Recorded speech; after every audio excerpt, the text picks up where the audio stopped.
बैठकांना आपण हजेरी लावताय. पंकजा मुंडे सुद्धा आहेत बैठकीला. काय बैठकीचं नाही, पंकजा मुंडे यांच्याकडे मराठी आणि रावसाहेब दानवे यांच्याकडे मराठवाड्याच्या निवडणुकीसंदर्भामध्ये विशेषतः जी अधिवेशनं घ्यायची आहेत त्या संदर्भातली जबाबदारी आहे. आणि माझ्याकडे एक क्लस्टर प्रमुख म्हणून नांदेड आणि हिंगोली जिल्हा हे 2 जिल्ह्याची जबाबदारी माझ्याकडे आहे 12 विधानसभा मतदारसंघाची.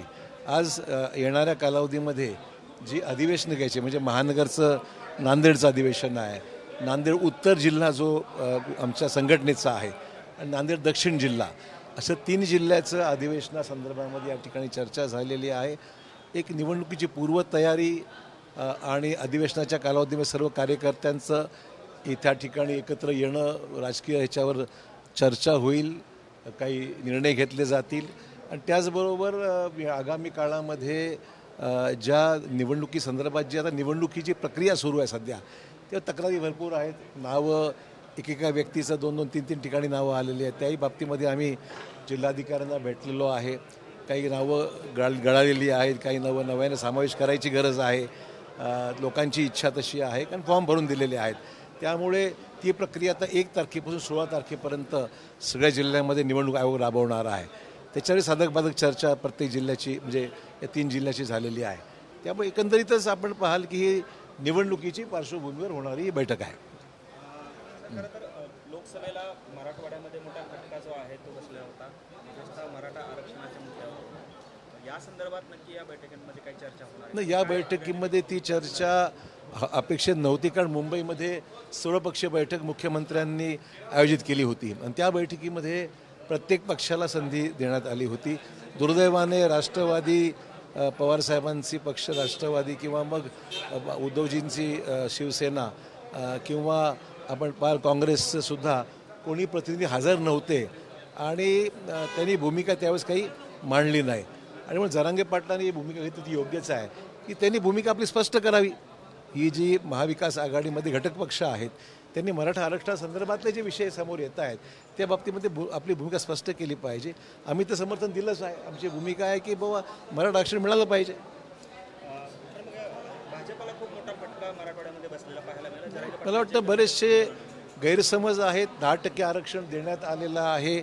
कुणबी समाजाचं प्रमाणपत्र ज्यांचे दाखले मिळाले त्यांना देण्यात आलेलं आहे. सगळ्या सोयऱ्यांची प्रक्रिया सुरू आहे. सारथीच्या माध्यमातून सुद्धा मोठ्या प्रमाणात मदत शिकण्याकरता लोकांना स्कॉलरशिपच्या माध्यमातून शिकण्याकरता दिली जात आहे. सरकारचं रिक्रुटमेंट चालू असताना रिक्रुटमेंटसुद्धा 10% आरक्षणाची तरतूद सुरू झाली आहे. पोलीसचं रिक्रुटमेंट आहे, MSCBचं रिक्रुटमेंट आहे, त्या ठिकाणी ते सुरू झालेलं आहे. आणि त्यामुळे मला वाटतं की आरक्षणाचे फायदे मिळायला सुरू झालेलं आहे. पण हे 10% आरक्षण मिळालं आहे याचा प्रचार आणि प्रसार ज्या पद्धतीने होणं अपेक्षित आहे तो कदाचित लोकांपर्यंत पोहोचला नसावा म्हणून थोडं गैरसमज आहे. ठीक आहे, तर निवडणुका आल्यानंतर तिसरी काय चौथी काय आघाड्या भरपूर होणार आहेत. पण जरांगे पाटील असं म्हणतात की मी मॅनेज होत नाही म्हणून दरेकर आणि जे काही भाजपचे नेते ते माझ्यावर वेगवेगळे आरोप करतायत, मला उघडं नाही, मला कोण कोणावर आरोप करतो हा विषय नाही आहे.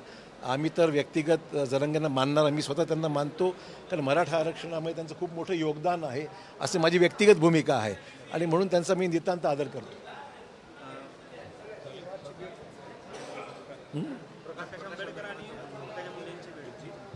घेत इलेक्शनच्या काळात अनेक लोक अनेकांना भेटतात. प्रकाश आंबेडकर म्हणतायत जे श्रीमंत निजामी मराठे आहेत त्यांनीच गरीब रहितेतल्या मराठ्यांवर अन्याय केला. नाही, अन्याय कोणी कोणावर केलेला नाही आहे. असं वक्तव्यातून सामाजिक कुठली फूट किंवा दरी पडू नये ही आमची भावना आहे. निवडणुका येतील आणि जातील पण समाजामध्ये एकोपा कायम ठेवण्यासाठी लोकांनी प्रयत्न केले पाहिजे.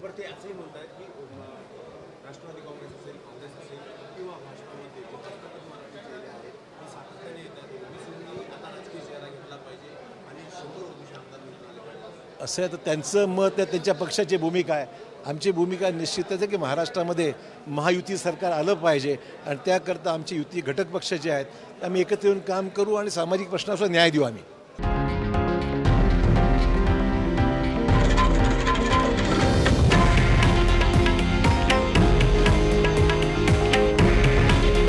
हे आहे देशातील नंबर 1 न्यूज नेटवर्क आणि आपण पाहत आहात TV9 मराठी. काळजी तुमची, हित महाराष्ट्राचं.